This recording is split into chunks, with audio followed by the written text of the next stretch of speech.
نماز حاجت اور نماز توبہ پڑھنے کا طریقہ۔ مسز عظیم سعودی عرب سے صلاۃ الحاجت اور صلاۃ التوبہ پڑھنے کا طریقہ بتا دیں۔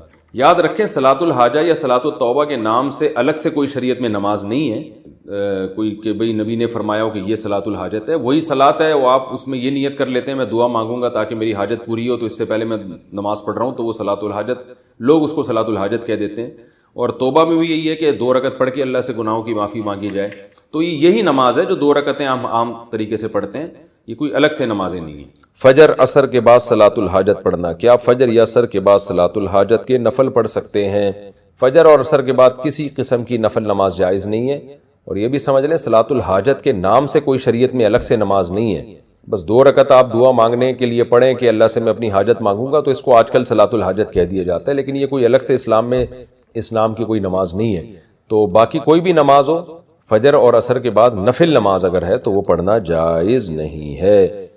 صلاۃ التسبیح کی شرعی حیثیت۔ بہت سے لوگ کہتے ہیں کہ اسلام میں صلاۃ التسبیح کی کوئی حیثیت نہیں ہے، کیا یہ درست ہے؟ نمرہ بلال صاحبہ نے سوال پوچھا ہے۔ دیکھیں صلاۃ التسبیح کے بارے میں جتنی احادیث ہیں کوئی ایک بھی صحیح حدیث نہیں ہے، پہلی بات تو یہ۔ دوسری بات یہ کہ فقہا کا اصول ہے کہ ضعیف حدیثیں جب کثرت سے ہوں تو وہ درجہ حسن تک پہنچ جاتی ہیں، یعنی قابل قبول ہو جاتی ہیں۔ وہ اس بیس پہ اگرچہ صحیح حدیث ایک بھی نہیں ہے، لیکن کثرت سے حدیثیں ہیں، اگرچہ وہ ضعیف ہوں تو وہ مل کے ایک قوت مل جاتی ہے ان کو۔ اس بیس پہ جمہور علماء کا یہی مذہب ہے، یہی ان کا قول ہے، یہی ان کا فتویٰ ہے کہ صلاۃ التسبیح کو بالکل کالعدم قرار دے دینا یہ درست نہیں ہے۔ اس نماز کی ایک حیثیت ہے، یہ سنت عمل ہے، کیونکہ ضعیف روایتوں کی کثرت کی بیس پہ جو ہے وہ فتویٰ یہ دیا جائے گا کہ یہ نماز ثابت ہے، اور وہ فضیلت جو اس کی حدیث میں آتی ہے وہ فضیلت ثابت ہے۔ لیکن بعض علماء کا موقف یہ ہے کہ، اور میرا بھی رجحان انہی بعض علماء ہی کی طرف ہے، میں کوئی بہت بڑا عالم مفتی نہیں ہوں، لیکن ایک ٹوٹا پھوٹا سا رجحان اس طرف ہے میرا۔ وہ ابن تیمیہ رحمہ اللہ تعالیٰ نے جو بات کی ہے بڑی زبردست کی ہے، اور یہی بات ہمارے شیخ حضرت مفتی رشید احمد صاحب رحمہ اللہ بھی فرمایا کرتے تھے۔ حضرت نے تو ابن تیمیہ کی بات نقل نہیں کی، حضرت کی اپنی ذاتی رائے تھی مفتی رشید احمد صاحب کی، جو مفتی اعظم تھے، اور حضرت مفتی تقی عثمانی صاحب، حضرت مفتی رفیع عثمانی صاحب دامت برکاتہم العالیہ کے استاذ رہے 8 سال، بڑے علم میں مشہور تھے۔ ان کا بھی رجحان اس طرف تھا کہ وہ بھی صلاۃ التسبیح کو نہیں مانتے تھے۔ اس کی وجہ یہ تھی کہ وہ یہ کہتے تھے کہ ٹھیک ہے درجہ حسن تک روایتیں پہنچ رہی ہیں، مگر ان روایتوں سے جو نماز ثابت ہو رہی ہے نا، وہ ان مشہور متواتر روایتوں کے بالکل اپوزٹ ہے، یعنی ان کے خلاف ہے۔ امام ابو حنیفہ رحمہ اللہ تعالیٰ کا اور فقہ حنفی کا جو اصول ہے خاص طور پر مسائل کے استنباط کا، وہ یہ ہے کہ جو اگر کوئی متواتر یا قطعی چیز ہمارے سامنے آ جائے احادیث سے، اس کے مقابلے میں اگر صحیح حدیث بھی اس کے خلاف ہوگی تو اس قوی کو ترجیح دی جائے گی۔ جیسے قرآن ایک متواتر ہے، اب قرآن سے اگر کوئی حکم ثابت ہو رہا ہے تو اگر حدیث صحیح حدیث سے بھی یعنی حدیث اگر صحیح بھی ہو اور اس کے خلاف چلی جائے گی تو احناف پھر قرآن کو لیتے ہیں، حدیث کو اس میں تعویل کر لیتے ہیں، کیونکہ قرآن قطعی ہے۔ تو اسی طرح بعض روایتیں کثرت سے ہوتی ہیں جن سے ایک حکم ثابت ہو رہا ہوتا ہے، ان کے اپوزٹ اگر ایک کوئی صحیح روایت بھی ہوتی ہے تو اس کو احناف اکثر رد کر دیتے ہیں یا اس میں تعویل کر لیتے ہیں کہ بھئی جو متواتر روایتوں سے جو چیز ثابت ہو رہی ہے وہ اس کے بالکل اگینسٹ ہے۔ تو صلاۃ التسبیح میں بڑا اشکال یہ ہوتا ہے کہ اس نماز کی جو کیفیت ہے اس میں بعض دفعہ ایسا عمل ہوتا ہے جس سے سجدہ سہو لازم آ رہا ہوتا ہے، یعنی عام نمازوں، مثال کے طور پر آپ جب یعنی سورہ فاتحہ کے بعد جب سورت شروع کرتے ہیں اور سورت ختم کرتے ہیں تو رکوع میں تاخیر سے جو صحیح حدیث سے ہمیں پتہ چلتا ہے، جو نبی کا معمول رہا ہے، وہ یہ کہ سورت ختم کرتے ہی آپ نے رکوع کیا ہے۔ تو اسی وجہ سے فقہا نے کہا ہے کہ اگر سورت ختم کرنے کے بعد آپ رکوع میں تاخیر کریں گے تو سجدہ سہو لازم ہو جائے گا۔ یہ کثیر صحیح حدیث سے یہ اصول نکالا ہے فقہا نے، جبکہ صلاۃ التسبیح اس کے اپوزٹ ہے۔ اس میں کیا ہوتا ہے کہ آپ تلاوت ختم کرنے کے بعد تسبیحات پڑھنا شروع کر دیتے ہیں اور رکوع میں تاخیر لازم آ رہی ہوتی ہے۔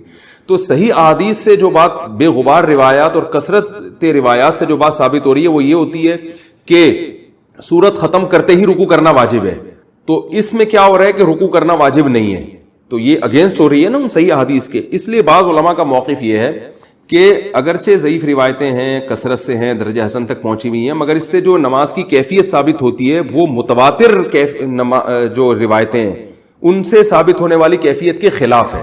تو جو قوی ترین چیز ہے اس کو لیا جائے اور اس کے جو اپوزٹ اس کے جا رہی ہے اس کو ترک کر دیا جائے. اس بیس پر مفتی رشید احمد صاحب رحمہ اللہ تعالیٰ کی رائے تھی. حالانکہ انہوں نے کئی سال صلاۃ التسبیح پابندی سے پڑھی ہے، مگر جب ان کا رجحان اس طرف ہوا، یہ تحقیق کی طرف ان کا دماغ گیا، تو انہوں نے صلاۃ التسبیح چھوڑ دی.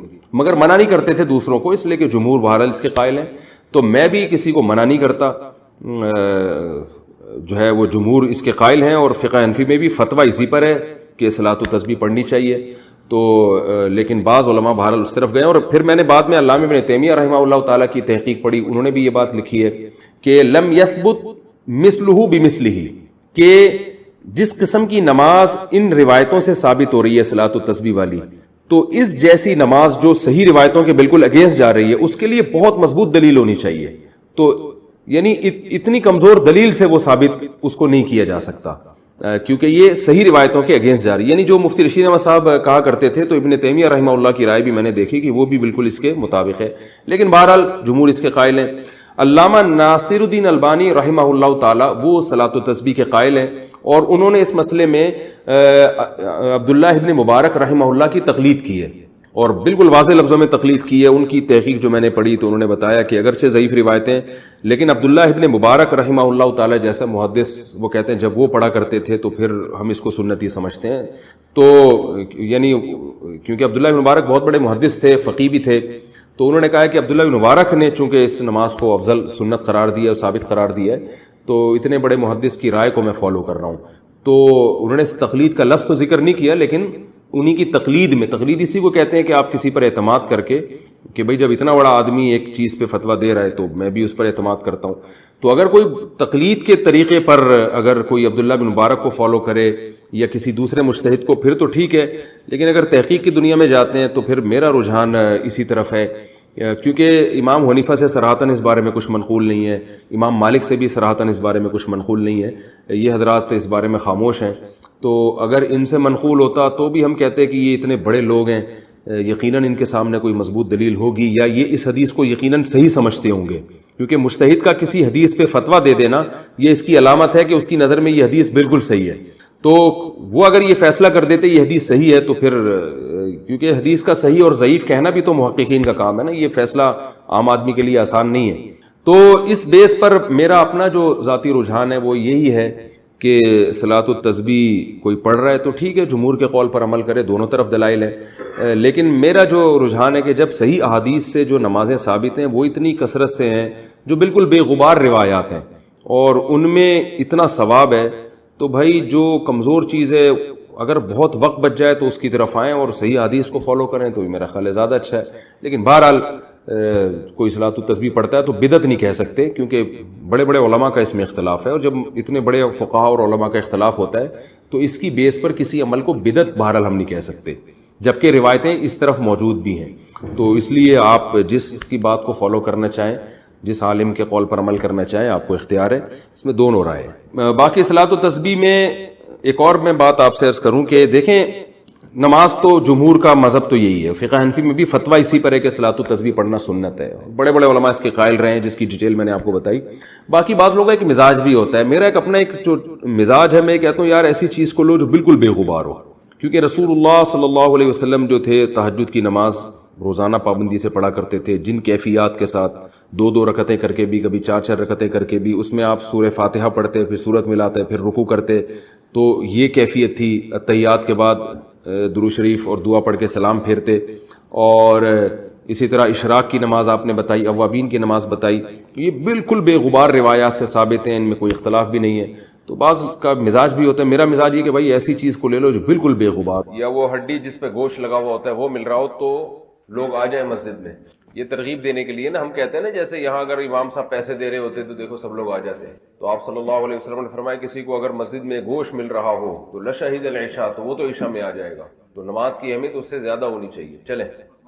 نابینا شخص آیا یا رسول اللہ کوئی مسجد میں لانے والا نہیں ہے، تو آپ نے فرمایا کہ ٹھیک ہے گھر میں نماز پڑھو، لیکن جب جانے لگے تو آپ نے فرمایا کیا اذان کی آواز آتی ہے؟ انہوں نے فرمایا ہاں. آپ نے فرمایا کہ پھر آؤ، مسجد میں آنا پڑا. چلیں، نماز کی اہمیت کی فضیلت پتہ چلتی ہے کہ نابینا کو بھی نماز معاف نہیں ہے، گھر میں نہیں پڑھ سکتے. چلیں، کلاس میں کہاں سے پڑھ سکتے ہیں؟ چلیں، یہ مسجد کی جماعت مراد ہے، ورنہ وہ نابینا صحابی اپنے گھر میں اپنی خواتین کے ساتھ نماز پڑھ سکتے تھے. تو جتنے جماعت کی اہمیت کی احادیث آ رہی ہیں، اس سے مسجد کی جماعت مراد ہے، خوب سمجھ لو. چلیں، عبداللہ بن عمر سے روایت ہے، نبی صلی اللہ علیہ وسلم نے شدید سردی اور ہوا میں حکم دیا کہ اپنے گھروں میں نماز پڑھو، اور نبی صلی اللہ علیہ وسلم مؤذن کو حکم دیتے تھے جب شدید سرد اور بارش والی رات ہوتی تھی کہ اپنے گھر میں نماز پڑھو. متفق علیہ. تو ایسا ہی مسئلہ ہے کہ اگر بہت شدید سردی ہے، بارش ہو رہی ہے اور راستے میں کیچڑ ہے، اور اصل میں اس وقت سب سے بڑا مسئلہ یہ تھا مسجد نبی میں کیچڑ ہو جاتا تھا، کچی زمینیں تھی نا. آج مسجدوں کی زمینیں پکی ہیں، تو تھوڑی سی بارش ہو یا کوئی خطرہ نہ ہو تو پھر گھر میں نماز جائز نہیں ہے، کیونکہ نابینا صحابی کو آپ نے گھر میں اجازت نہیں دی تو بارش میں کہاں سے اجازت ہوگی. ایک حدیث میں آتا ہے اذا ابتلت النعال فالصلاة فی الرحال، جب پاؤں تر ہونا شروع ہو جائیں تو نمازیں گھروں میں ہیں. تو بعض حدیث حضرات یہی کرتے ہیں، ذرا سی چھینٹا پڑا تو اعلان کر دیتے ہیں گھروں میں نماز پڑھو. تو ابتلت النعال یہ کنایا ہے بارش سے، اس کا یہ مطلب نہیں کہ ہلکی بھی بارش ہو جائے، اتنی بارش جس میں حرج واقع ہو نا. دوسری حدیث کو سامنے رکھا جائے گا نا کہ ایک طرف نابینا صحابی ہیں، ان کو کوئی مسجد میں لانے والا نہیں ہے، ان کو بھی آپ حکم دے رہے ہیں کہ مسجد میں آنا پڑے گا آپ کو نماز کے لیے، حالانکہ ان کو کوئی قائد نہیں تھا جو لے کر آتا. تو اس سے پتہ چلتا ہے کہ اس سے وہ بارش مراد ہے جس میں حرج واقع ہو جائے. بعض دفعہ جو بیمار لوگ ہیں، ضعیف لوگ ہیں، وہ بارش میں جب آئیں گے تو بیمار ہونے کا خطرہ ہوتا ہے، پھسلنے کا خطرہ ہوتا ہے. اسی طرح سب سے بڑا مسئلہ نبی کے دور میں مسجد نبی کچی تھی، وہ کیچڑ ہو جاتا تھا اس میں کیسے نماز پڑھیں گے؟ آج پکی مسجدیں، چھتری کا انتظام ہوتا ہے، پکی روڈیں اس میں، اور گاڑیاں ہیں، بائکیں ہیں. تو اس لیے اس میں یہ نہیں کہ ذرا سی بس بارش ہو اور آپ نے لوگوں کو حکم دے دیا کہ گھر میں نماز پڑھیں، یہ ٹھیک نہیں ہے. چلیں، عشاء رات کے کھانے کو کہتے ہیں، جب رات کا کھانا رکھ دیا جائے تو پہلے رات کا کھانا کھاؤ. وجہ اس کی یہ ہے کہ جب کھانا سامنے آتا ہے بھوک لگی ہوئی ہوتی ہے. صحابہ کے دور میں بھوک بھی بہت تھی، ظاہر ہے بہت کم کھانے کو ملتا تھا، تو اس میں اگر نماز پڑھنے جائیں گے تو نماز میں دل نہیں لگتا تھا. تو اس لیے نماز کو میں توجہ بٹانے کے لیے، توجہ لگانے کے لیے فرمائیں کہ پہلے کھانا کھا لو. صحیح ہے، اس کا یہ مطلب نہیں آگے حدیث آ رہی ہے کہ کھانے کا انتظام ہی آپ نماز کے ٹائم پہ کیا کریں، یہ جائز نہیں ہے. یہ کبھی ہو جاتا ہے، احیاناً ہو جاتا ہے. چلیں، عبداللہ بن عمر کا کھانا رکھا جاتا تھا اور نماز کھڑی ہو جاتی تھی تو وہ جب تک کھانا کھا نہیں لیتے تھے نماز کے لیے نہیں آتے تھے، حالانکہ امام کی قراءت سن رہے ہوتے تھے. دیکھو یہ جو کانا یفعل کذا آتا ہے نا، یہ حدیث میں ہمیشہ استمرار کے لیے نہیں ہوتا کہ عبداللہ بن عمر کا یہ معمول تھا، کبھی ایسا ہو جاتا تھا. اس کی مثال ہے، ہم بھی کبھی ایک بندے نے ایک دفعہ بھی یہ کام کیا ہو تو ہم کہتے ہیں یار فلاں تو ایسا کر لیا کرتے تھے، فلاں تو ایسا کر لیا کرتے تھے. اردو میں بھی ایسا ہوتا ہے، اس کا مطلب نہیں کنٹینیو کرتے تھے، ایک دفعہ بھی کیا ہو تو ہم کہتے ہیں یار فلاں تو کر لیا کرتے تھے، آپ نہیں کر رہے. تو بعض دفعہ ایک بار یا دو بار بھی کام ہوتا ہے تو کانا یفعل سے اس کو تعبیر کیا جاتا ہے. چلیں، نماز کے وقت کھانا نہیں ہے، پہلے کھانا کھاؤ پھر نماز پڑھو. ہاں قضا ہونے لگے تو پھر قضا کرنا جائز نہیں ہے، اس میں پہلے نماز پڑھنی پڑے گی. چلیں، اسی طرح قضاء حاجت کو روک کے نماز پڑھنے کی اجازت نہیں. اخبس ہے نا، اخبس اسمال پیشاب اور گریٹ پیشاب. چلیں ہاں، نماز جب قائم کر دی جائے تو پھر فرض نماز کے علاوہ کوئی نماز نہیں ہے. تو کوئی بھی نماز جب جماعت کی نماز کھڑی ہو جائے گی تو سنتیں پڑھنا جائز نہیں. احناف نے فجر کو اس سے مستثنیٰ کیا ہے کہ اس لیے کہ حدیث میں آتا ہے کہ وہ نماز پڑھو وَلَوْ تَرَدَتْكُمُ الْخَيْلُ، اگرچہ گھوڑے تمہیں رون ڈالیں. تو بہت یعنی قریب بواجب ہے فجر کی 2 سنتیں. تو اس عموم سے فجر کی 2 سنتوں کو احناف نے مستثنیٰ کیا ہے بہت زیادہ تاکید کی وجہ سے. لیکن اس طرح استثناء کیا ہے کہ اس حدیث پر بھی عمل ہو جائے اور فجر کی 2 سنتوں پر بھی عمل ہو جائے. تو احناف نے کہا کہ جس مکان میں نماز کھڑی ہوئی ہے، فجر کی بھی ہو چاہے کوئی بھی ہو، تو اس مکان میں نماز تو کسی قیمت پہ جائز نہیں ہے چاہے سنتیں ہوں. لیکن جس مکان میں نماز کھڑی ہوئی ہے، اگر فجر کی 2 سنتیں اس مکان سے ہٹ کر دوسرے مکان میں پڑھنا چاہے گا تو اس کی اجازت ہے، بشرطے کہ جماعت ملنے کا یقین ہو. جماعت میں کم سے کم 1 رکعت، کیونکہ اگر 1 رکعت بھی فوت ہو جائے گی تو پھر جماعت کی جو واجب نماز ہے وہ چھوٹ جائے گی. تو وہ مکان جہاں فجر کی نماز ہو رہی ہے، وہ کمرہ، وہ ہال، اس میں جائز نہیں ہے. ہم نے بہت سے مسجدوں میں لوگوں کو دیکھا اسی جگہ پہ کھڑے ہو کر نماز پڑھ رہے ہوتے ہیں، یہ جائز نہیں ہے. تو اس مکان سے ہٹ کر، کیونکہ وہ دونوں طرح کی روایات کو جمع کیا ہے نا، فجر کی سنتوں میں جو بہت زیادہ تاکید ہے. آپ کہہ سکتے ہیں حدیث میں تو استثناء نہیں ہے، تو احادیث میں بہت ساری احادیث ہیں، بہت ساری قرآن کی آیات ہیں، عموم پر ہوتی ہیں. اس کے استثناء کے لیے اس کا استثناء عین ان الفاظ میں مذکور نہیں ہوتا. یہ تو قرآن سنت میں ایسا ہوتا ہے نا کہ استثناء دوسری دلیل سے ہوتا ہے، اس کے متعارض دوسری دلیل ہوتی ہے. یہ تو سب کر رہے ہوتے ہیں، شوافع بھی، حنابلہ بھی. تو دونوں دلائل جب ایک ہی ٹکر کی ہوں گی تو پھر دوسری دلیل کو، یہ بھی خبر واحد ہے. اور فجر کی سنتوں میں جو بہت زیادہ تاکید ہے، بعض فقہا کے نزدیک تو فجر کی سنتیں واجب ہیں، یعنی قریب با واجب ہے، یعنی وطر سے، واجب کا مطلب وطر سے زیادہ ان کی اہمیت ہے، جو 3 وطر ہے نا رات کو پڑھے جاتے ہیں ان سے زیادہ اہمیت ہے، تو اس لیے ان کو استثناء کیا گیا ہے۔ چلیں، اور حدیث کو بالکلیہ ترک نہیں کیا گیا، جس مقام پہ نماز کھڑی ہو جائے گی اس مقام پہ فجر کی سنتیں بھی جائز نہیں ہوں گی، تو اس حدیث پر بھی تو عمل ہو گیا نا۔ میں اس لیے کہہ رہا ہوں کہ اس میں بہت زیادہ یہ اہل حدیث حضرات حنفیہ پہ طنز کرتے ہیں کہ یہ لوگ حدیث کو نہیں مانتے، حدیث میں تو آتا ہے کوئی نماز نہیں ہے سوائے فرض کے، تو یہ کیوں فجر کو مستثنیٰ کریں؟ تو فجر کو مستثنیٰ ہم نے اپنے ماموں یا چاچو کے کہنے پہ نہیں کیا، فجر کی سنتوں کی تاکید بھی نبی صلی اللہ علیہ وسلم ہی سے ثابت ہے۔ چلیں، اور اس طرح استثناء کیا کہ اس حدیث کا ظاہر بھی نہ چھوٹے، کہ وہ مکان جہاں پر فرض نماز ہو رہی ہے وہاں پر فجر کی سنتیں پڑھنا بھی جائز نہیں ہے، اس سے ہٹ کر دوسری جگہ پہ پڑھنے کی اجازت ہے، بشرطے کہ فرض چھوٹنے کا اندیشہ نہ ہو۔ چلیں، سردی زیادہ ہے، نہیں ایسے کام رہے تو پھر چھوڑ دیں، چلو نا، نہیں ہال میں پھر بھی نہیں پڑھ سکتے، جس ہال میں جماعت ہو رہی ہے وہاں پھر بھی نہیں پڑھ سکتے، حائل اگر ہو پھر بھی نہیں پڑھ سکتے، ہال کے اندر حائل کہاں سے ہوتا ہے؟ نہیں، ستون کے پیچھے نہیں پڑھ سکتے، اس جگہ پہ جائز نہیں ہے جس ہال میں نماز ہو رہی ہے۔ چلیں، علامہ انور شاہ کشمیری رحمہ اللہ کا مسلک جو مذہب جو مجھے یاد پڑتا ہے، انہوں نے تو اس پہ بھی لکھا ہے کہ مسجد کے صحن میں بھی جائز نہیں، مسجد کے عبداللہ بن مسعود سے جو ثابت ہے نا، وہ ثابت یہ ہے کہ وہ مسجد کی چوکھٹ میں پڑھا کرتے تھے فجر کی سنتیں اگر جماعت کھڑی بھی ہو جاتی، تو احناف نے اس میں، یعنی متاخرین نے اس میں عموم کرتے کرتے چوکھٹ سے لے کر اندر آئے، اندر سے پھر صحن میں لائے، صحن سے پچھلے برآمدے میں لا کر پھر عوام اس کو برآمدے تک بھی لے گئی، اور افغانستان میں صف میں کھڑے ہو کر پڑھ لیتے ہیں نماز۔ یہ تو بالکل ہی جائز نہیں ہے، اسی صف میں جہاں جماعت ہو رہی ہے وہیں کھڑے ہو جاتے ہیں، یہ تو بالکل جائز نہیں ہے، نئے صف کے پیچھے بھی نہیں پڑھ سکتے، اس ہال میں پڑھنا جائز نہیں ہے، اس مکان میں جہاں جماعت ہو رہی ہے نہیں پڑھ سکتے۔ چلو آگے، چلیے۔ حضرت عبداللہ بن عمر رضی اللہ عنہ سے روایت ہے، نبی صلی اللہ علیہ وسلم نے فرمایا جب تم میں سے کسی کی زوجہ مسجد جانے کی اجازت مانگے تو اس کو نہ روکا جائے، متفق علیہ۔ نبی صلی اللہ علیہ وسلم سے بہت ساری احادیث میں یہ بات ثابت ہے کہ آپ نے جب کوئی عورت اجازت مانگے تو اس کو مسجد میں جانے سے منع کرنے سے منع کیا، سمجھ رہے ہو؟ تو اس لیے اصل مسلک یہی ہے کہ عورت جب مسجد میں جا سکتی ہے نماز پڑھنے کے لیے، لیکن نبی نے ترغیب اس کو کہیں بھی نہیں دی، بالکل بھی ترغیب نہیں دی ہے، بلکہ اس کو ترغیب دی ہے کہ اس کے گھر میں نماز، بلکہ اس گھر کے اندر جو کمرے کے اندر بھی بعض خواتین ایک چھوٹا کمرہ بنایا کرتی تھی، اس کمرے میں نماز کمرے سے بہتر، اور کمرے کی نماز صحن سے بہتر، اور صحن کی نماز مسجد سے بہتر، یہاں تک کہ ایک صحابیہ کو آپ نے فرمایا میرے پیچھے نماز پڑھنے سے بہتر ہے تم گھر میں نماز پڑھو، تو پیغمبر کے پیچھے نماز پڑھنے سے بہتر بھی کیا تھا؟ گھر میں نماز پڑھنا۔ اب سوال پیدا ہوتا ہے کہ جب اتنی ذرا بھی ثواب نہیں ہے اس کو تو پھر اجازت کیوں دی ہے؟ بھائی گھر سے نکلنے میں، مسجد میں جانے میں وہ اتنی محنت جبھی کرے گی نا جب اس کو کچھ تو ثواب اضافی مل رہا ہو، تو کچھ بھی اضافی نہیں مل رہا، تو پھر جانے کی اجازت کیوں دی ہے؟ تعلیم کے لیے، کیونکہ وہ اسلام اس وقت دنیا میں آیا تھا، خواتین کو دین سیکھنے کا مسجد کے علاوہ کوئی موقع تھا نہیں، کیونکہ ان کو پیغمبر سے سیکھنے کا موقع کیسے ملتا؟ ورنہ خود سوچنے کی بات ہے نا، جب ثواب ہی نہیں ہے بالکل تو پھر آنے کی اجازت کیوں دی جا رہی ہے؟ تو اس لیے دی جا رہی ہے کہ پیغمبر صلی اللہ علیہ وسلم کی حدیث وہ بھی براہ راست سن سکیں، تعلیم اتنی عام نہیں تھی، تو فقہائے کرام نے جو پابندی لگائی ہے، امام ابو حنیفہ نے پابندی لگائی کہ غالباً اس میں یہ شروع میں قول تھا کہ بوڑھی عورتیں جا سکتی ہیں، جوان نہیں جا سکتی ہیں، رات کو نہیں جا سکتی ہیں، دن میں جا سکتی ہیں، بعد کے فقہا نے بوڑھی اور جوان سب کسی کو بھی مستثنیٰ نہیں کیا، کہا کہ سب کسی کے لیے بھی جائز نہیں ہے، اور جن فقہا نے اجازت دی جیسے امام شافعی رحمہ اللہ نے، انہوں نے بھی علی الاطلاق اجازت نہیں دی، انہوں نے بھی پابندیاں لگائیں کہ جوان عورت رات میں نہیں جا سکتی، یعنی کسی فقیہ کے نزدیک بھی علی الاطلاق اجازت نہیں ہے، یہ جو اہل حدیث حضرات کہتے ہیں نا سب کے نزدیک جانا جائز ہے، ایسا نہیں ہے، سب نے کہیں نہ کہیں جا کے پابندی لگائی ہے۔ اچھا، ان کو بہت زور سے کچھ آ رہا ہے بولنے کا نا، بس صبر کیا کرو، جب ایک آدمی کی جب تک بات کمپلیٹ نہیں ہوتی بولا نہیں کرو بیچ،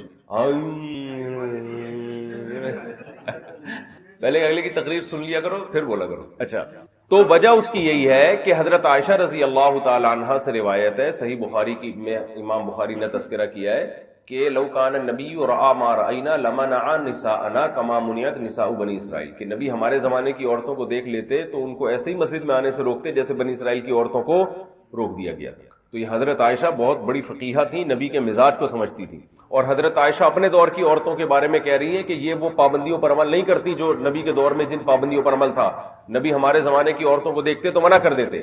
تو یہ احناف کی بہت بڑی دلیل ہے کہ جب حضرت عائشہ کے دور کی خواتین پابندیاں نہیں کر رہی تھی تو آج 1400 سال کے بعد کہاں سے خواتین پابندیوں پر عمل کریں گی؟ سمجھتے ہو؟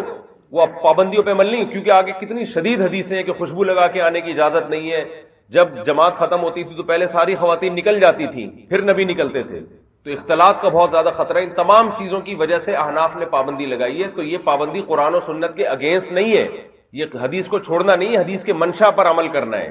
ایک بات. دوسری بات یہی ہے کہ اس زمانے میں تعلیم کی ضرورت تھی اس لیے اجازت دی, سمجھتے ہو. لیکن اب بات یہی ہے کہ جو احقر کہتا ہے کہ بھائی اس زمانے میں تعلیم کی وجہ سے عورتوں کو مسجد میں آنے کا حکم تھا, یہی بڑی حکمت معلوم ہوتی ہے, ورنہ اور کیا حکمت ہوگی اس میں. تو اور عورتیں, فقہا نے بعد میں جو پابندی لگائی ان کا مقصد یقیناً حدیث کی خلاف ورزی نہیں تھا. یہ جو الزام لگایا جاتا ہے کہ یہ حدیث کو چھوڑا فقہا کرام نے, یہ بالکل غلط ہے, یہ الزام 100% غلط ہے. تو یہ جو پابندی فقہا نے لگائی یہ بھی کیونکہ عورتیں اس پابندیوں پہ عمل نہیں کر رہی ہیں, ایک عملی طور پر ایک چیز ممکن نظر ہی نہیں آ رہی, تو کیسے اجازت دی جائے ان کو. اور فتنہ زیادہ ہے, مردوں میں بھی فتنہ, تو ثواب ویسے ہی نہیں ہے مسجد میں آنے پر, یا تو اتنا ثواب زیادہ مل رہا ہوتا, وہ بھی نہیں ہے. تو اور اسلامی حکومتیں قائم ہو چکی تھیں, علم پھیل چکا تھا دنیا میں, تو وہ تمام حکمتیں جو نبی کے دور میں مسجد میں آنے کی تھیں وہ حکمتیں فوت ہو چکی تھیں. تو مصلحتاً فقہا نے کہا کہ بھئی اس زمانے میں اجازت نہیں ہے, اور اس کی اصل بھی ہمیں اسلاف سے ملتی ہے, سمجھتے ہو. ایسا نہیں ہے کہ یہ اجتہاد برائے اجتہاد ہو. لیکن اس زمانے میں احقر یہ کہتا ہے کہ دیکھو مسئلہ یہ ہے کہ اس زمانے میں عورت ہر جگہ جا رہی ہے. نبی صلی اللہ علیہ وسلم کے دور میں عورتوں پہ پابندی لگی, حضرت امام حنیفہ اور باقی فقہا نے پابندی لگائی کہ بھئی کہیں بھی نہیں جا رہی تو مسجد کیوں جائے, فتنے کا اندیشہ ہے. لیکن اب عورت گھر سے باہر حال نکل چکی ہے, دنیا میں ہر جگہ عورت جا رہی ہے. ایک جگہ تھی خیر کی جہاں سے کچھ خیر حاصل ہونے کا چانس تھا, وہاں مولوی صاحب ڈنڈا لے کے کھڑے میں, ادھر آئی تو پیٹ کے پکڑ کے کوٹ دوں گا میں آپ, سمجھ رہے ہو. وہ طارق روڈ جا رہی ہے, وہ مارکیٹوں میں جا رہی ہے, سوئمنگ پول جا رہی ہے, وہ بائکیں چلا رہی ہے, ویلیاں لگا رہی ہے, وہ عدالتی خلا کے لیے عدالت میں جا رہی ہے, بلا وجہ خلا لے کے کسی اور سے شادی کر کے بچہ پیدا کر کے دوبارہ خلا لے کے اس کا نان نفقہ لے کے چھٹے آدمی سے شادی کر رہی ہے. 25 دفعہ یہ عمل ہو رہا ہے, اور 25 بچے اس دوران وہ پیدا کر کے ہر ایک سے نان نفقہ باندھ چکی ہے. مسجد جو ایک خیر کی جگہ تھی جہاں اس کو علم ملتا, بیان سنتی, اس بہانے وہ نماز پڑھ لیتی, کیونکہ جماعت سے نماز پڑھنا آسان ہے. تراویح میں آپ دیکھ لو نا, اکیلے تراویح کتنی ٹینشن مشکل ہو جاتی ہے, اس میں جماعت سے انسان پوری رکعتیں پڑھ لیتا ہے آرام سے. تو جماعت کا اپنا ایک نور ہوتا ہے, ایک اپنا ایک وقار ہوتا ہے. تو اس لیے اس میں اس زمانے میں خواتین کو مسجد میں آنے کی اجازت دینی چاہیے. بعض علماء یہ کہتے ہیں کہ سوال یہ پیدا ہوتا ہے کہ جب اس دور میں آنے میں فتنہ تھا, ابو حنیفہ رحمہ اللہ کے دور میں, جو تابعین تبع تابعین کا دور تھا, تو آج فتنہ نہیں ہے کیا؟ آج کیسے پابندیوں پر عمل کریں گے؟ اس کا جواب یہ ہے کہ یقیناً آج اس دور میں جتنا فتنہ تھا مسجد میں آنے میں اس سے زیادہ فتنہ ہے, لیکن نہ آنے میں الگ نوعیت کا فتنہ ہے جو اس سے زیادہ خطرناک ہے. دو فتنے آپس میں ٹکرا رہے ہیں. ایک فتنہ بے پردگی کا فتنہ ہے کہ مسجد میں آئیں گے تو بے پردگی کا خطرہ ہے, آنکھ مٹکوں کا خطرہ ہے. اس سے بڑا فتنہ نہ آنے میں وہ ہے کفر اور الحاد کا فتنہ. مسجد سے رابطہ بالکل ختم. اب گھر میں نہیں ہے کہ وہ ماحول نہیں ہے جو دارالاسلام میں 100% لوگ مسلمان, 100% کی داڑیاں, 100% نمازی, تو اپنی بیوی بچوں کو بہنوں کو خود گھر میں سمجھا رہے ہیں, پڑھا رہے ہیں, بڑا اچھا امن شانتی کے ساتھ ہنسی خوشی زندگی گزر رہی ہے. ایسا نہیں ہے. یہ سب صرف علماء کے گھروں میں ایسا شاید ہو, ورنہ بلکہ علماء کے گھروں میں بھی اب ان کے جو شہری ماحول میں تو ان کے گھروں کی عورتیں بھی بہت سو کی, سب کی بات نہیں کر رہا, بہت سو کی ان کے کنٹرول سے باہر ہے. ماحول جو چاروں طرف چل رہا ہے اسی ماحول سے سب متاثر ہے. تو اب ان کے پاس دین سیکھنے کا ذریعہ یا تو یوٹیوب ہے یا ٹیلی ویژن ہے. تو یوٹیوب پہ آپ کو پتا ہے کیا طوفان بدتمیزی ہے. ٹھیک ہے, کچھ صحیح لوگ بھی ہیں تو بہت سارے غلط لوگ بھی ہیں. مسجد میں ابھی تک اللہ کا شکر ہے خیر کا عنصر غالب ہے. تو عورتوں کو اس زمانے میں مسجد میں آنے کی اجازت نہ دینا, میں سمجھتا ہوں کہ یہ بہت بڑی تعداد کو آپ مرتد بنا رہے ہیں, آپ الحاد کی طرف لے کے جا رہے ہیں. تو وہ علت دوبارہ لوٹ کر آ گئی ہے, سمجھتے ہو. تو اب وہ زمانہ نہیں ہے. تو میرا موقف اس بارے میں بہت مضبوط ہے کہ اس زمانے میں بالکل خواتین کو مسجد میں آنے کی اجازت دینی چاہیے. دوسرا مسئلہ فتنے کا, تو بھائی وہ ویسے ہی دوسرا, پہلے زمانے میں اور کوئی آنکھ مٹکے کی جگہ تھی نہیں تھی, عورتیں مسجد میں آتی تو خطرہ تھا کہ بھئی آنکھ مٹکے ہوں گے. اب آنکھ مٹکوں کے لیے باقاعدہ گورنمنٹ نے جگہ بنائی ہوئی ہیں, لائسنس یافتہ جگہ ہیں, قائد اعظم کا مزار ہے اس کے لیے, جتنے پارک بنے ہوئے ہیں, ڈیٹنگ پوائنٹ بنے ہوئے ہیں, وہ سینما گھروں میں فلم دیکھنے جا رہے ہیں لوگ کزنوں کو بائکوں پہ بٹھا کے. تو اب اتنے زیادہ آنکھ کہ اب کوئی آدمی پاگل ہوگا جو مسجد میں کسی خاتون کو چھیڑنے کے لیے آئے گا. اب اتنے زیادہ جگہیں ہو گئی ہیں. اب لبرل لوگوں کے یہاں یہ کیا ہے چھیڑنا, کیا چھیڑ دیا تو کیا ہو گیا اس سے. اگر آپ نے, وہ تو کہتے ہیں آپ نے ہماری بیوی کو چھیڑا, ہم آپ کی بیوی کو چھیڑ دیں گے, برابر ہو جائے گا حساب کتاب. لبرل لوگوں کے یہاں یہ چھیڑ چھاڑ کو اتنا مسئلہ رہا نہیں ہے.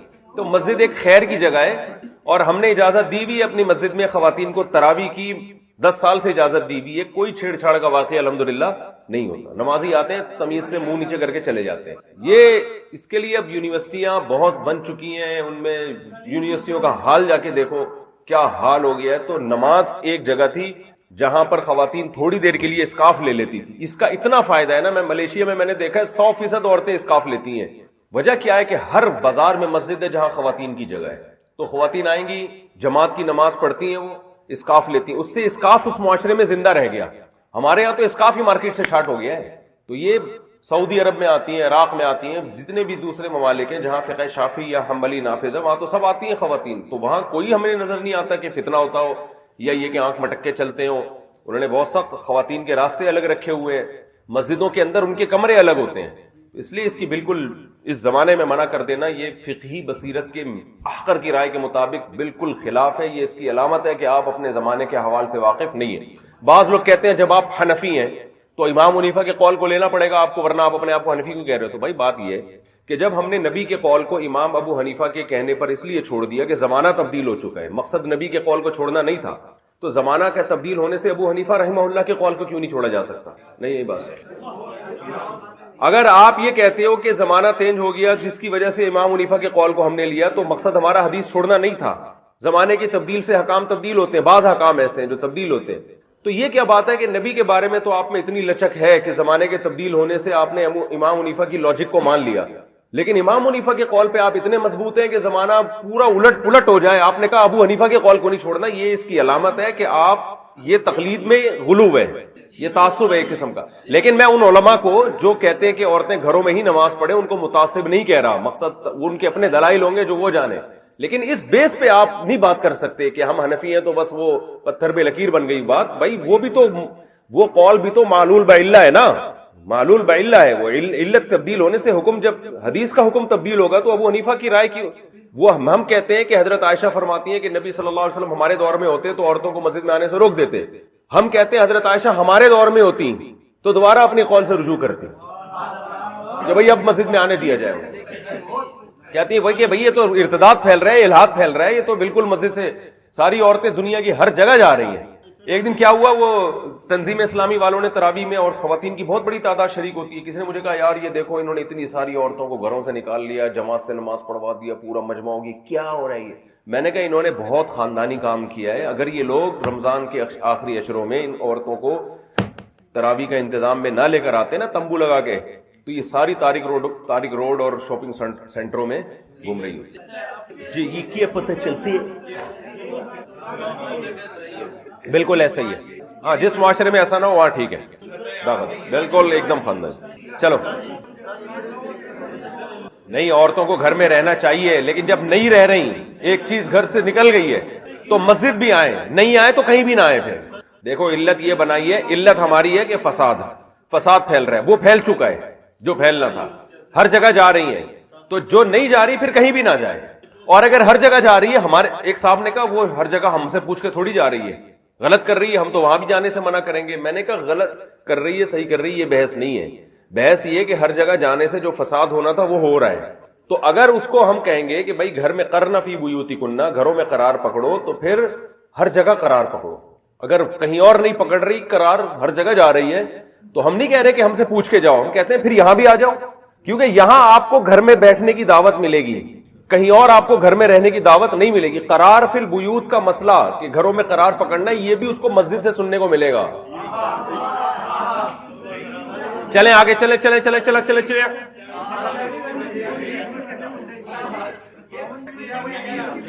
خاون کی ویسی 2 ٹکے کا نہیں ہے اس زمانے میں. خاون کہہ رہے خاون کی ویلیو ختم ہو جائے گی. خاون تم 2 ٹکے کا خاون نہیں ہے اس زمانے میں. تو کیا سمجھتا ہے خاون کو؟ میں گاؤں دیہاتوں کی بات نہیں کر رہا, میں شہروں کی بات کر رہا ہوں. آپ کی بیگم پرس لٹکا کے اگر شاپنگ کے لیے جانا چاہے, خاون روک کے دیکھے 2 ٹکے کا, تو سمجھتا ہے اپنے آپ کو. چلو یار آگے چلو, عبارت پڑھو دی, یہ بھی خاون ہے نا. چلو چلو چلو, اچھا چلو چلو, اختلاف رائے, چلو صحیح. یہ مدرسہ البنات میں تم لوگوں نے نکالے ہیں, یہ 1400 سال میں کہیں ملتے ہیں؟ جب اپنا مدرسہ چلانا ہے تو عورتیں گھروں سے نکل سکتی ہیں, حالانکہ اس میں فتنہ مسجد میں آنے سے زیادہ ہے.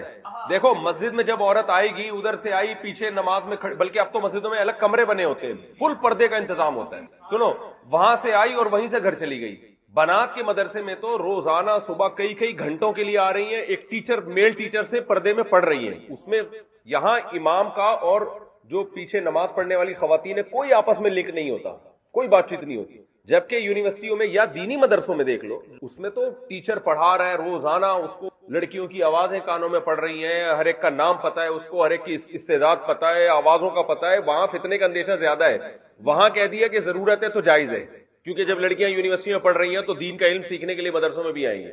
وہاں ضرورت کی وجہ سے جائز کہہ دیا، اور یہاں جو منصوص ہے، جو اختلافی مسئلہ ہے اور اس کی بھی وجہ تھی ایک خاص وجہ سے، وہاں ناجائز ہے. کھوپڑی میں آنے والی بات دیکھو، نماز کی اجازت دینے سے بڑا مقصد ہے کہ بیان سنیں آ کے، کیونکہ دیکھو نماز کے بہانے لوگ آ جاتے ہیں بیان سننے. جمعے میں کتنا رش ہوتا ہے، عام بیانوں میں رش نہیں ہوتا. نماز کی اپنی ایک برکت ہوتی ہے. پھر نماز خود بھی مقصود ہے. جماعت سے نماز پڑھنا آسان ہے انفرادی نماز سے، انفرادی مشکل ہوتی ہے. کتنے لوگ جماعت سے نماز پڑھ پڑھ کے نمازی بن جاتے ہیں، مسجدوں میں آتے ہیں، کراؤڈ ہوتا ہے، ایک مجمع ہوتا ہے. تو یہ سب کیا چلیں آنا جائز ہے، کیوں نہیں پہ جانا. کیوں؟ نبی نے فرمایا جو عورت خوشبو لگائے وہ عشاء کی نماز میں ہمارے ساتھ شریک نہ ہو. چلیں آسان ہے. وہی کون سی حدیث نمبر تو پڑھ لیا کرو، 1063. چلو یہ ہو چکا ہے نا، آگے چلو نا. ابے چلنا آگے چل. حب کہتے ہیں انتہائی محبوب کو. زید ابن حارثہ کو حب رسول کہا جاتا تھا نا، جو غلام تھے آزاد کرتے کو، بہت محبوب، مشہور ہو گئے تھے نبی کے چہیتے. اردو میں ترجمہ ہوگا چہیتا. نبی کے چہیتے تھے، لاڈلے تھے نبی کے، تھے عجمی تھے، لیکن نبی نے کیسی محبت دی کہ لوگوں میں مشہور ہو گیا کہ یہ نبی کے سب سے زیادہ. کوئی سفارش کروانی ہوتی لوگ ان سے کہتے کہ بھئی یہ کہیں گے نبی تو نبی مان جائے. چلے ہاں، کوئی عورت خوشبو لگا دے تو مسجد میں نہ آئے جب تک کہ غسل جنابت جیسا غسل نہ کر رہے، یعنی مکمل پراپر غسل کرے، اس خوشبو کو ختم کرے. چلو نہیں تو یہ تو پابندی لگائی جائے گی کہ مسجد میں خوشبو لگا کے آنا حرام ہے، ناجائز ہے. چلا بھائی چلے. فتنہ پھر بھی ہے، نہ آنے کا فتنے کو، اور اس میں دیکھو وہاں الہاد کا فتنہ ہے. دونوں فتنے. ابے تم میں تو اٹریکشن ہے ہی نہیں، تم چھوڑو یار. چلو اس کو دیکھ کے کوئی فتنے میں آئے گا بھی کام کرنے. تم تکبر کیا کرو، تم پہ نظر نہیں لگے گی. چلو تم نظر کی صبح شام کی دعائیں بالکل بھی نہ پڑھو، کچھ اور پر کر لیا کرو. چلے آگے چلے. حدیث آسان ہے یہ. آپ نے پوچھا فلاں حاضر ہے، صاحب نے کہا نہیں. آپ نے فرمایا یہ نماز منافقین پر بہت بھاری ہے. اگر تمہیں پتہ چل جائے فجر اور عشاء کی نماز میں کتنا ثواب ہے تو تم گھٹنوں کے بل چل کے آؤ.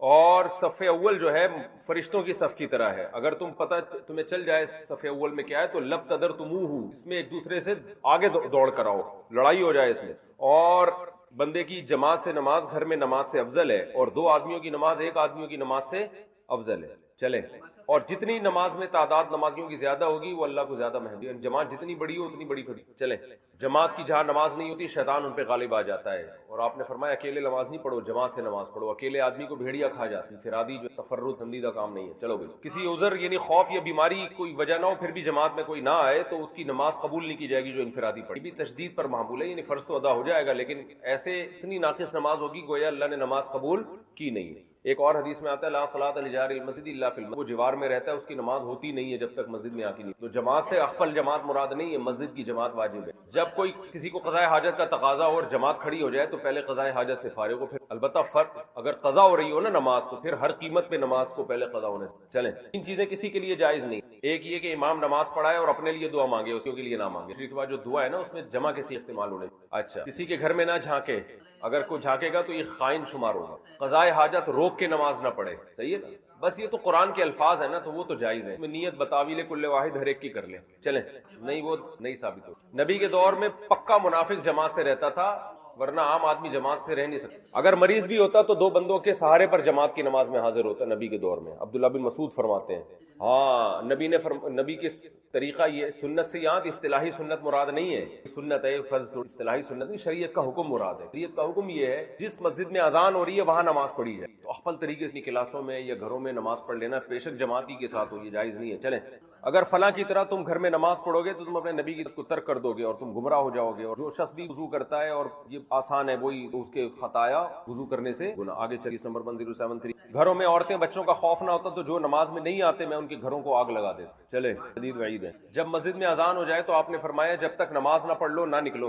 مسجد میں اذان کے بعد ایک شخص مسجد سے نکل گیا تو ابو شاصا فرماتے ہیں حضرت ابو ہریرہ نے فرمایا اس نے ابو القاسم یعنی محمد صلی اللہ علیہ وسلم کی نافرمانی. حضرت عثمان بن عفان سے روایت ہے نبی صلی اللہ علیہ وسلم نے فرمایا مسجد میں اذان کے بعد جو نکلے اور کسی حاجت کی وجہ سے نہیں اور نہ وہ واپس لوٹنے کا ارادہ کرتا ہے تو یہ منافق ہے. ہاں جو اذان سنے اور جواب نہ دے, جواب کا مطلب مسجد میں نہ آئے, اس پہ لبیک نہ کہے اس دعوت پہ, اللہ نماز قبول الا من اللہ. یہ عبداللہ بن ام مکتوم فرماتے ہیں یا رسول اللہ مدینہ میں حشرات الارض اور درندے ہیں اور میں نابینا ہوں, تو کیا آپ میرے لیے رخصت پاتے ہیں؟ آپ نے فرمایا اذان کی آواز حی علی الصلاۃ کی آواز آتی ہے؟ آپ نے فرمایا ہاں. فرمایا حی ہلا, یہ ہلا بھی تب کے لیے, حیا کا معنی بھی آؤ, ضرور آؤ نماز کی, اور ان کو اجازت نہیں دی گھر میں نماز. اگر واقعی کسی کو خطرہ ہو نا کوئی درندے کاٹ لیں گے یا حشرات الارض کاٹ لیں گے پھر جائز ہے. دوسری حدیث سمجھتے ہو, ام دردہ فرماتی ہیں کہ شوہر حضرت ابو دردہ غضبناک ہو کر گھر میں آئے, میں نے جیسے آپ کو غصہ, انہوں نے فرمایا کہ میں صلی اللہ علیہ وسلم محمد ہی نہیں پاتا الا یہ کہ وہ جماعت سے نماز پڑھا. تو بعض لوگوں نے شروع کر دی ہوگی جماعت سے. چلیں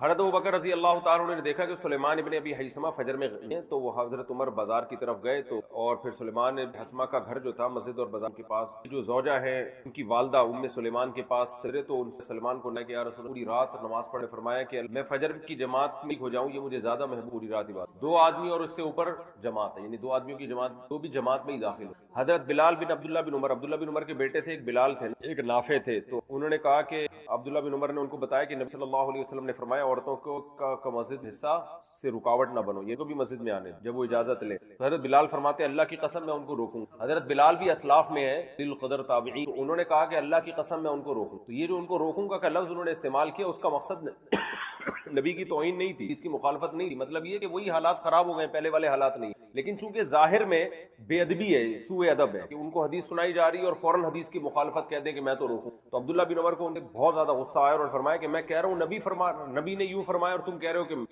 میں یہ روکوں گا, تو تم حدیث کی واضح مخالفت کر رہے ہو. تو زندگی عبداللہ بن عمر نے اپنے بیٹے سے بات کی. تو یہ وہی ہے جیسے امام مالک کی محفل میں کسی نے کہا تھا نا, امام مالک نے صلی اللہ علیہ وسلم آپ کو بہت محبت نکلوا دیا. تو مطلب یہ ہے کہ عین ممکن ہے کدو کسی کو اچھے لگے نہ لگے, لیکن یہ موقع یہ اس طرح سے بیان کرنے کا نہیں. تو یہ سوء ادب کی وجہ سے عبداللہ بن عمر نے ان کے ساتھ ایسا کیا, ورنہ اسلاف میں اور بھی لوگ تھے جو خواتین کی مسجدوں میں آنے کو ناپسند کرتے تھے, اور ان کا مقصد حدیث کی مخالفت نہیں تھی, ان کا مقصد یہ تھا کہ حالات تبدیل ہو چکے. چلیں یہ جو میں نے دلائل دیے نا کہ اس زمانے میں عورتوں کی, اس کا مطلب نہیں کہ آپ علماء یہ باطل لوگ, بہت سے علماء ابھی بھی فساد ہیں. اختلافی مسائل کو جتنا ہے اتنا آپ کو سمجھ میں آتا ہے, آپ جو نہیں اجازت دے کو خاموش. یہ جو آج کل اختلافی ان کی نیت بھی غلط نہیں ہے, وہ سمجھتے ہیں بھائی ناخوش اختلافی طنز کرنا کسی کہ یہ حدیث کے مخالف نہیں پتا, اس طرح یا جو ہوتا ہے اسٹائل باتی, جب آدمی اپنی رائے دیتا ہے تو پھر تو مضبوط اسٹائل میں رائے دیتا ہے. اصولی بات یہ ہے اس کی رائے سے نظر اتارنے کے لیے بندہ ٹھیک, اس کو غسل کرا کے اس کا پانی میں ایسی چیزیں آ جائیں گی. چلیں یہ وہی حدیث ہے. چلیں آگے, باب و تسویت الصفوف والفصل الاول. چپ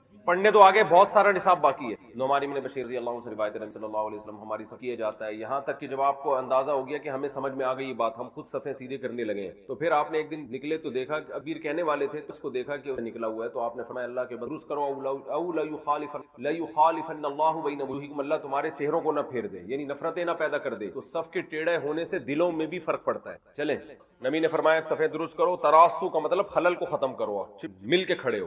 چلیں یہ حدیث پہلے گزر. فإن تسویۃ الصفوف من اقامۃ الصلاۃ, نمازوں کو صفوں کو سیدھا کرنا بھی نماز کے قائم کرنا. آپ ہمارے کندھوں کو پکڑتے اور فرماتے سیدھے رہو اور اختلاف نہ کرو, دائیں بائیں آگے پیچھے نہ ہو, ورنہ تمہارے دل اللہ پھیر دے گا. لیلینی منکم اولو الاحلام والنہی, لیلینی ولا یلی بھی لیلی اور نون تاکید کے ساتھ بھی ایک روایت میں. لیلینی چاہیے کہ قریب ترین کھڑے ہو اولو الاحلام بالغ لوگ, والنہی عقل مند لوگ, قوم کے سمجھدار لوگ امام کے, پھر جو ان کے قریب ہو, پھر وہ جو اس کے قریب ہو, پھر وہ جو پھر بچے بالکل سب سے اچھا. لیلینی ہے نون تاکید کے ساتھ ہو تو لیلینی, اور نون تاکید کے بغیر ہو تو لیلی, کیونکہ یہ امر غائب معلوم کا صیغہ بن جائے گا نا, یا حذف ہو جائے گی لیلی. چلو اور مسجد میں بازاروں کی طرح شور و شغب سے اذان ہو جائے. وَأَتَمُّوا بِي, میری اقتدا کرو, اور جو ان سے پیچھے ہیں وہ اگلی صف والوں کی اقتدا کریں, کیونکہ وہ ان کی حرکات کو دیکھیں. جو بھی لوگ پیچھے کھڑے ہوتے ہیں اللہ بھی ان کو مؤخر کر دے گا, اللہ ان کو رتبے میں پیچھے کر دے گا.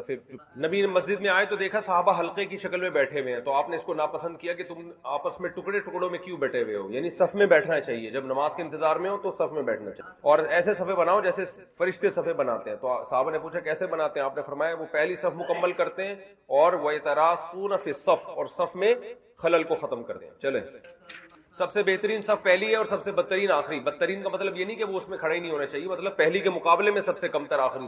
چلے رسو صفوفکم, آپ نے فرمایا اپنی صفوں میں کو ملاپ پیدا کرو. وقاربوا بینہما, قریب قریب کھڑے ہو. وحاذوا بالاعناق, گردنوں کو ایک سیدھ میں لے کر آؤ.